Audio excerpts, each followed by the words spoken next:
Hey, what up? What up? What up, y'all? What's going on? What's going on? What's going down, y'all? Welcome back. Welcome back. Feel like we've been gone forever. Welcome back to another episode of Truck Talk with the Real Mojo. With me, your host, the Real Mojo, baby. What's going on, y'all? Hey, don't forget how we start the show, man. When you pull up, give me a like, share, subscribe for the algorithm. Give me a like, share, subscribe for the algorithm when you pull up. Follow for the people on X. We back on X, man. We back on X. We was hacked.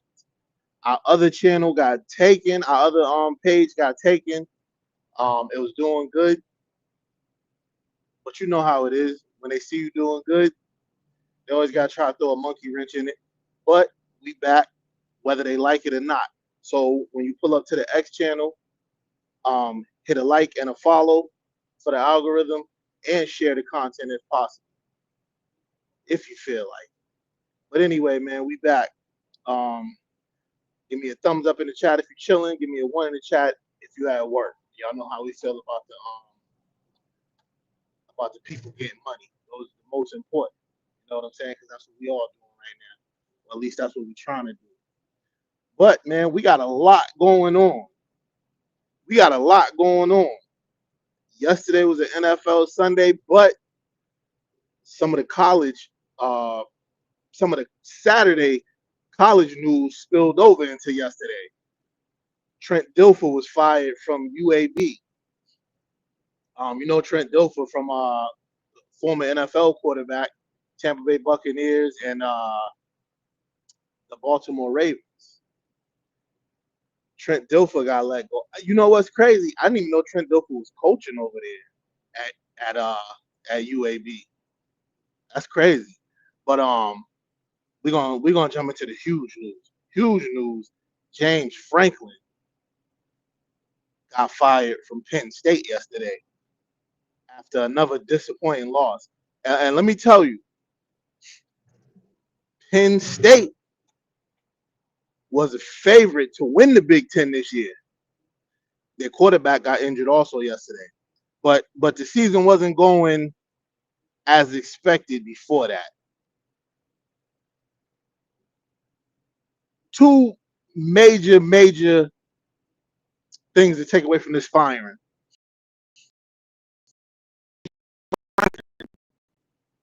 was either 54 or 58 million dollars.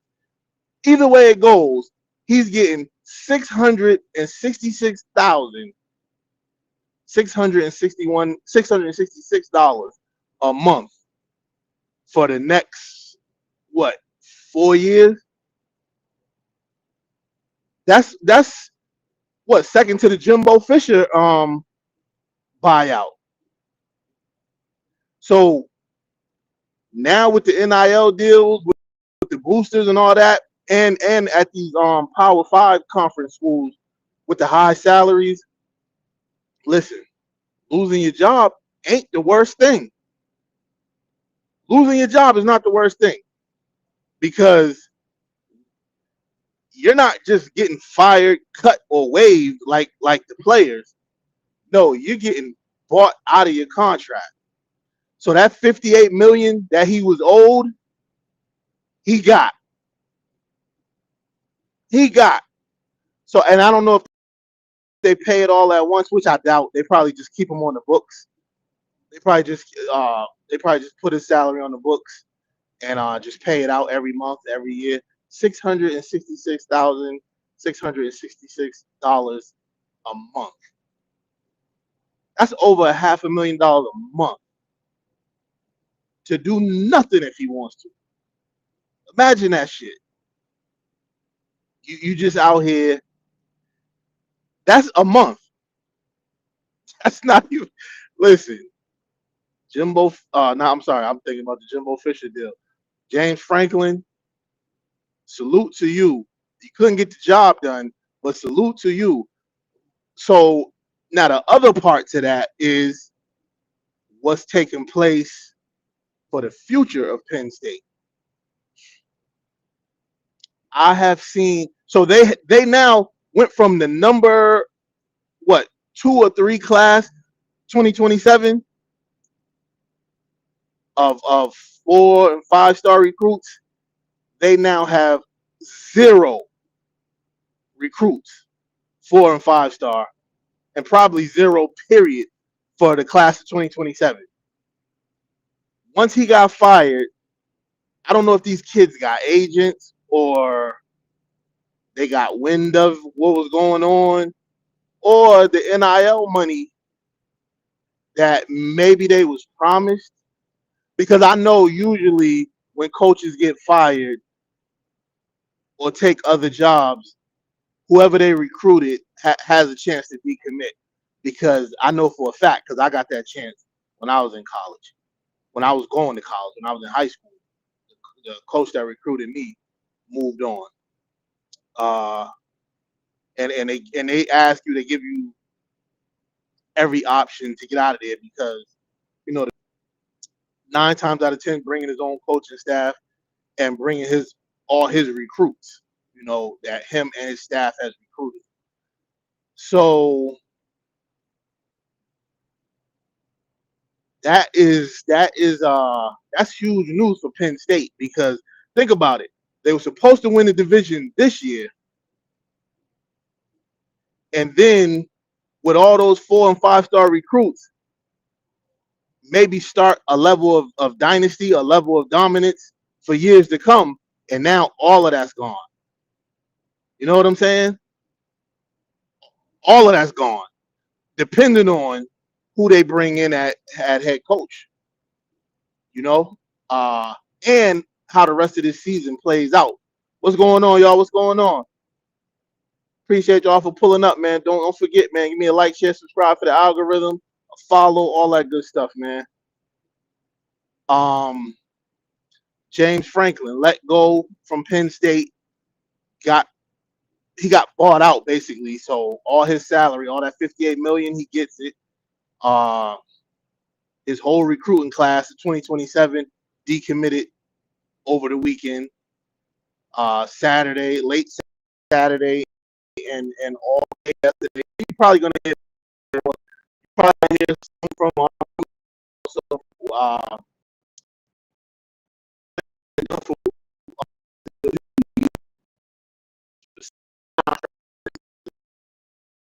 I'm assuming.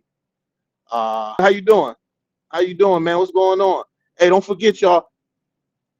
Like, share, subscribe for the algorithm. Put y'all college teams in the chat. Thumbs up if you're chilling. 1 if you're at work, man. We just listen. Right now, we just kicking it, man. And we can move into some NFL action, but wow, the college, the Big Ten landscape just got shook up big time. Big time. We can jump into the Sunday night game last night. Check this out. Check this out. Is Kansas City back? Is Kansas City back? They haven't looked the same in the past couple years. The offense hasn't looked the same. And this year started out rocky because Xavier Worthy being injured, Travis Kelce aging, Juju Smith-Schuster never was that good. No running game to speak of. Rashee Rice suspended. He'll be back next week. But check this out. They turned it around big time. They found a deep threat, Tyquan Thornton. Although I didn't agree with him not having many targets. I know Worthy's back, and I know that opens up the offense. But I feel like he made a lot of progress in his career. This season, his confidence is way up. Man. And he's been your go-to all season. Although the it hasn't translated into a winning season, but check it out. You gave yourself another option. Kansas City gave themselves another option of value at the receiver position. Um, and for him not to get, not to get looks last night or Monday night, I'm sorry, Sunday night, I didn't really agree with that, but it's the flow of the game. And you got to also think too, he's been killing it all season. So of course the defense is going to take note to that and you know put some blanket on him, put some coverage on him. So that's what it is. That's what it is. But getting into the game, I didn't think that game was going to go the way it went last night, honestly. I thought Detroit would win that game and show us, that they're a serious team, coming off of last year. But if Patrick Mahomes got two, if Patrick Mahomes has two weapons that can get open and get the job done, it's going to be a tough night to beat them. And if he got protection, if he can get a little bit of time back there outside of what happened in the Super Bowl, listen, it's going to be tough sledding to beat Kansas City because, let's be real, never mind these past few weeks, let's be real, Patrick Mahomes is still Patrick Mahomes. And Patrick Mahomes is better than everybody else in the NFL. Let's just say everybody's playing their best. Who would you take over Patrick Mahomes? If everybody's playing at the highest level that they can play, I say nobody. I say nobody. I say there's nobody better than Patrick Mahomes.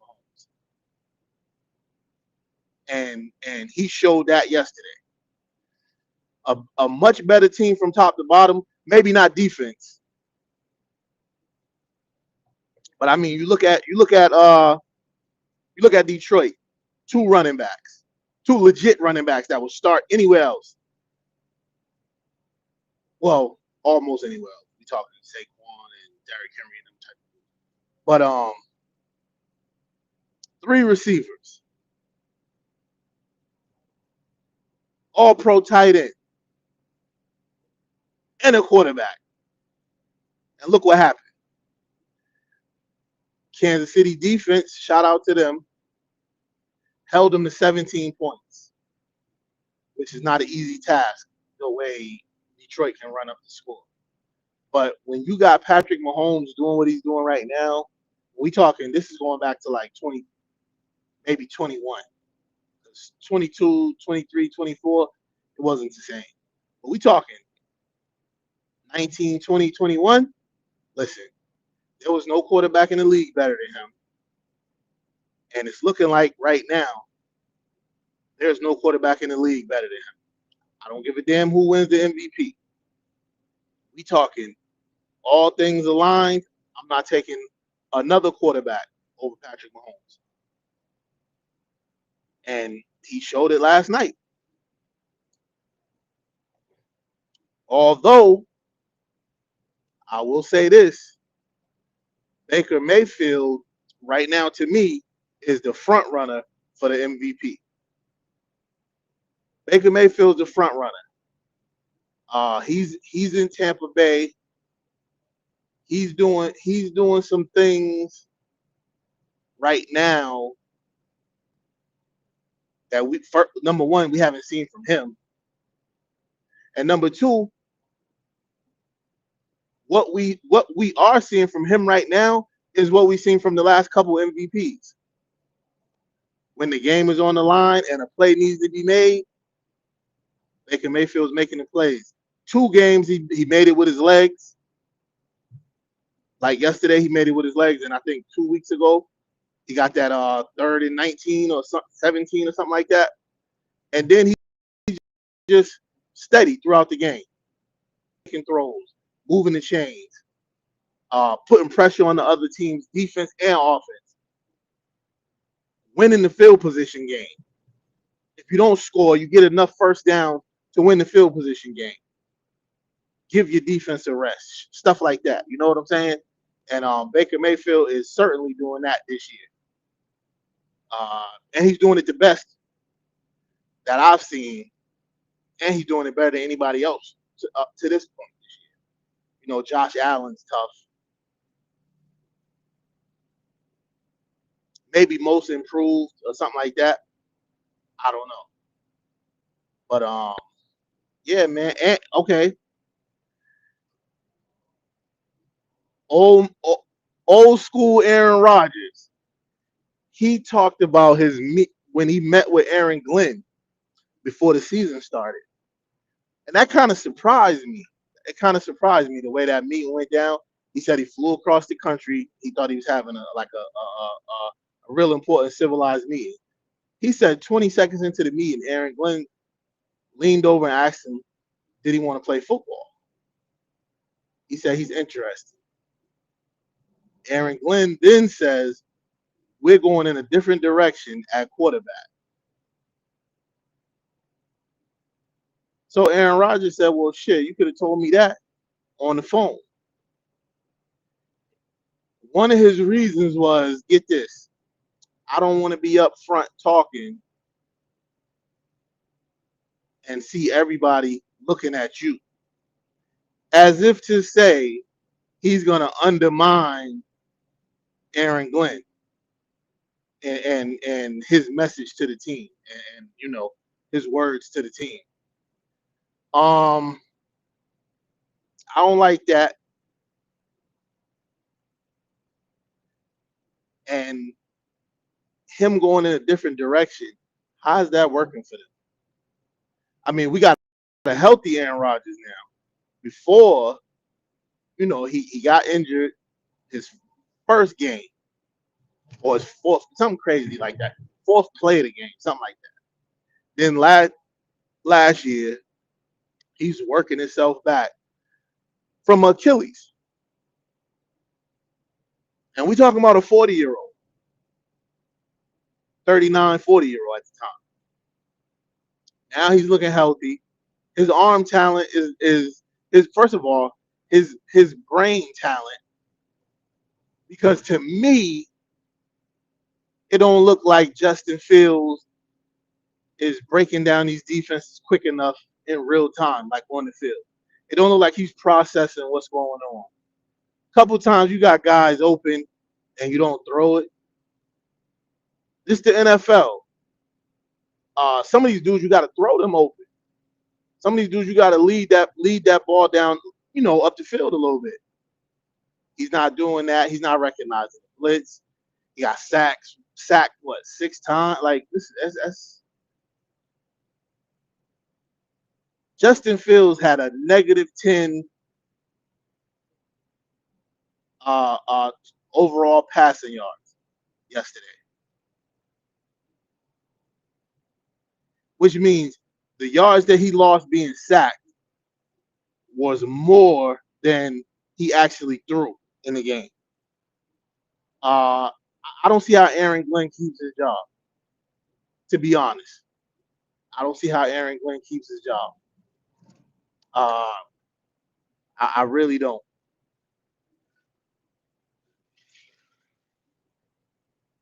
I really don't. Um, see, Aaron Glenn, what happened was he looked at and he used his recall for Robert Saleh and Aaron Rodgers. He recalled back to that situation. He let that get in his head, and that is the reason why he didn't take Aaron Rodgers. That's the reason why he wanted to go in a different direction.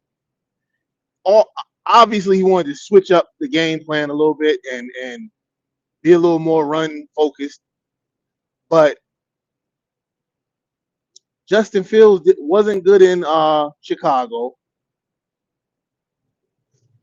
He was decent in Pittsburgh, but it's a different culture. It's a different system and all that. What the hell make you think he's gonna be good on the Jets? First of all, on a bad team, he's not a prototypical quarterback. He doesn't have the prototypical game of a quarterback. And then a new coach and just a bad team. What would make them think that's good? They would really be better off switching locker rooms, grabbing Russ from the other locker room or Jameis Winston. They got Tyrod Taylor, so he's probably going to end up playing. But I don't think Justin Fields is going to be a good quarterback in the league. I don't I don't I don't think I don't think Justin Fields is going to be a 10, 12 year high level quarterback. Hey, shout out to Dunkin' Donuts, man. Shout out to Dunkin'. I don't know what you want to call it, Dunkin' Donuts. But today, the other day, my coffee was shitty. Today, it's just right. I think they tried to play me the other day. That's a little, quick little story time deal. Went got a cold brew, which I get every day. I didn't go pick it up. My mom was out. My mom was out. She called me and she was like,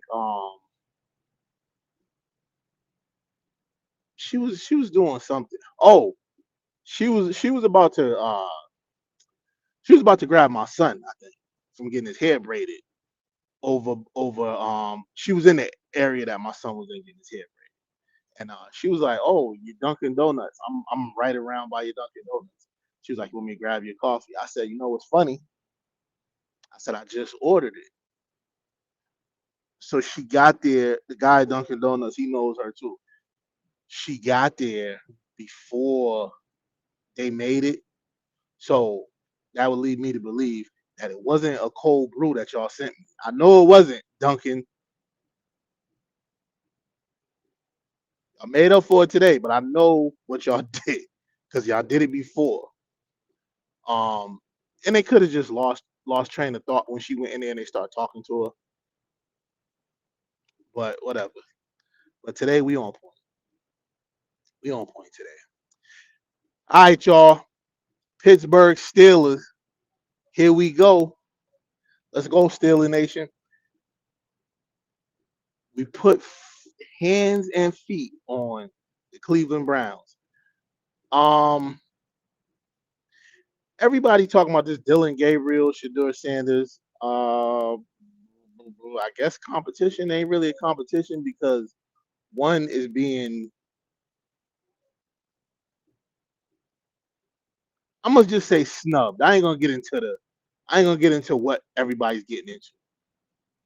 Fifth round pick versus third round pick. The third round pick, by all intents and purposes, should get the bulk of the chances, right? I just don't like some of the treatment, some of the wordage, and all that. How it's being handled. You dig what I'm saying? What up, y'all? Hey, don't forget like, share, subscribe when you pull up, man. Like, share, subscribe for the algorithm. Thumbs up in the chat if you're chilling. One in the chat if you at work, and join the conversation. Right now, we on Pittsburgh and Cleveland. So Dylan Gabriel started his second game.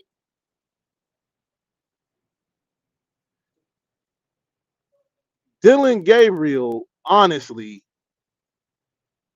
is like most quarterbacks that went to these big, high-powered offenses in college. Look at, with the exception of Justin Herbert, look at all the other Oregon quarterbacks of the past 10 years.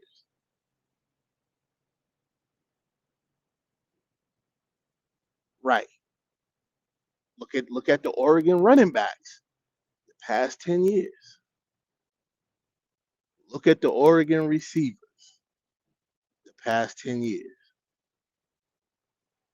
Where they at?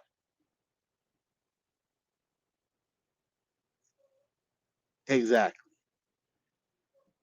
Oregon is a system school.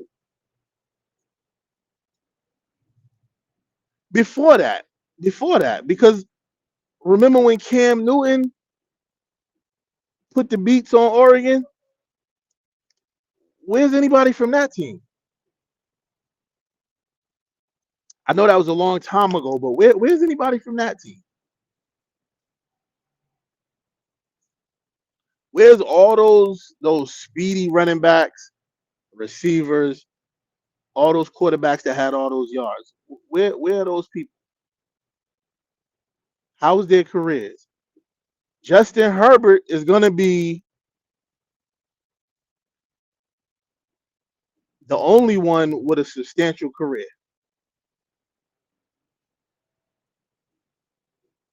The only one. Now we got this kid Dylan Gabriel, 6 years in college, right? Nothing dynamic to speak of, and they're talking about, oh, he's more mature, he know how to prepare himself. He's 25. He should be. You know what I'm saying? He's mature. He's older. He should be. He should be preparing better than the majority of the rookies. He should be treating it like a business. He don't have like the swagger and the moxie of a Jackson Dart and Shedeur Sanders, which leads me to this. Jackson Dart and Shedeur Sanders are pretty much the same. Uh Action wise and swag wise and all that. So they love it when Jackson Dart is dancing in people's faces, celebrating, but they don't love it when Shedeur Sanders does it. And that's the question I'm asking. What's up with that? Why is that? Why do y'all think it is?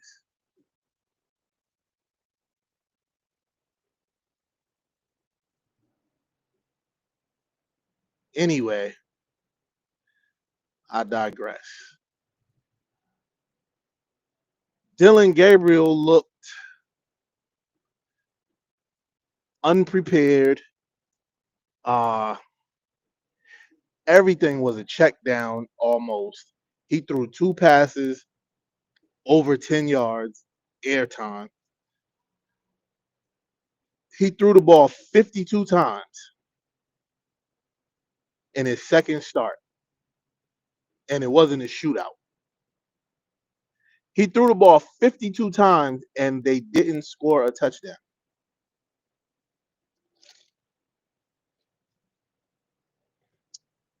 52 passes with no touchdowns.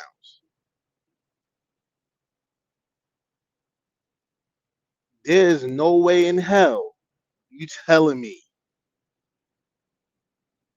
that Kevin Stefanski should have a job today.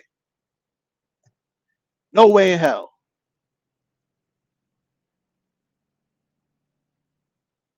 Whatever. New England Patriots fans, clean out the earwax. I'm about to say this before I get out of here. The New England Patriots will be in the playoffs, and I like this team. I like this team. They finally got rid of uh the ghost of Tom Brady. They finally moved on from the ghost of Tom Brady. You know what I'm saying? And I like that for them. Drake May don't have to hear Tom Brady's name every day like Mac Jones did. Drake May is getting a clean slate. He's just getting to come to a team that he was drafted to and play football and try to be, you know, the best he can be. He's given a chance to be the best Drake May that he can be, right? He ain't out there trying to be fucking Tom Brady because that's what they wanted Mac Jones to do. They wanted him to come out there and act like Tom Brady and win like Tom Brady and prepare like Tom Brady in his first 2 years out of college. Who the hell in their right mind is going to put that much pressure on a kid following behind arguably the greatest quarterback ever? Definitely the greatest quarterback career ever. How the hell can you look at this kid every day and beat him up because he ain't Tom Brady?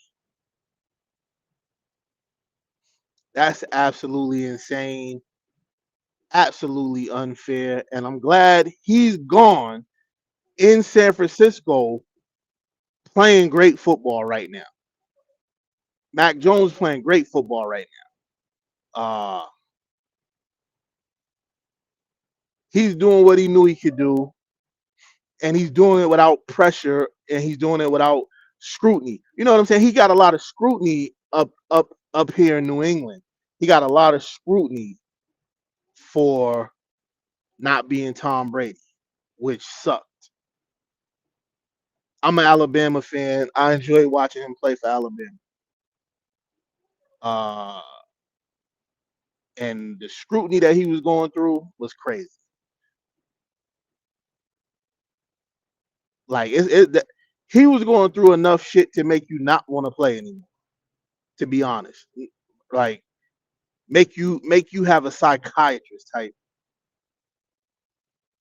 and the fans don't make it any better because New England got the most. The Patriots have the most annoying fan base on the face of the planet. People say it's Dallas, but Dallas fan base is just slow. I'll say that. The Dallas fan base is just slow. They're just delusional. They all out there sniffing whatever Jerry Jones got floating through the air. Because look what happened to them. They talking Super Bowl every single year. You let go of Michael Parsons, and you're still talking about Super Bowl. You win a couple games, still you're talking about Super Bowl,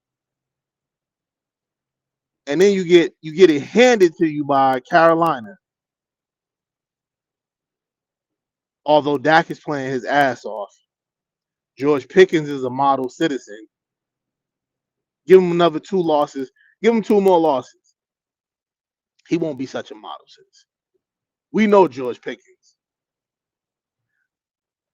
But yeah, I'm happy for Mac Jones over in San Francisco, although they lost yesterday. But anyway, back to the Patriots. The Patriots is putting together a nice season, 4-2 right now, and I believe that they'll finish off strong and go to the playoffs because they got a good core of guys coaching. They probably got the best owner in the NFL, I'll say. And this is coming from a Steelers fan. This is coming from a Steelers stan, die-hard Steelers fan. I only watch the Steelers games on Sundays. You know what I'm saying? Whatever time slot they're in, I watch 90% of the game. But New England, I think they'll be in the playoffs. And I think I don't know if they'll win a game in the playoffs, but just making it as an accomplishment, you know. And again, salute to Drake May, Mike Vrabel for linking up with that kid and Stephon Diggs playing hella football, leading the team. Stephon Diggs is not the same. People saying, and I got a little excited last week with 10 catches and all that, but he ain't the same. But I do respect what he's doing right now. And the Patriots are 4-2. that is the show for today. Tune in tomorrow, 12 noon Eastern time. We're going to wrap up the Monday night games tonight. It's 2 games tonight. We're going to talk about that tomorrow. Whatever other news comes from this James Franklin, because I'm counting right now 10 4 and 5-star players that already decommitted. They said, I read somewhere, they said his 2020, well, not his anymore. Well, yeah, his whole 2027 recruiting class is gone, decommitted from Penn State. And that's going to affect Penn State big time moving forward. They might have to get Saquon Barkley to go over there and do like the shit that they're getting these players to do now, being like I guess whatever they're doing to bring more eyes to the program. But that's a big blow for Penn State. James Franklin made out like a fat rat because he got $58 million to not work. So I don't know, man. Anyway, I'm out of here, y'all. Peace and love. I thank everybody that pulled up, everybody that subscribed, everybody that hit the like button, everybody that tuned in. Hey, listen, don't forget, hit the merch store, check the merch. Don't go over there with no intentions on buying nothing. I guarantee you, when you get there,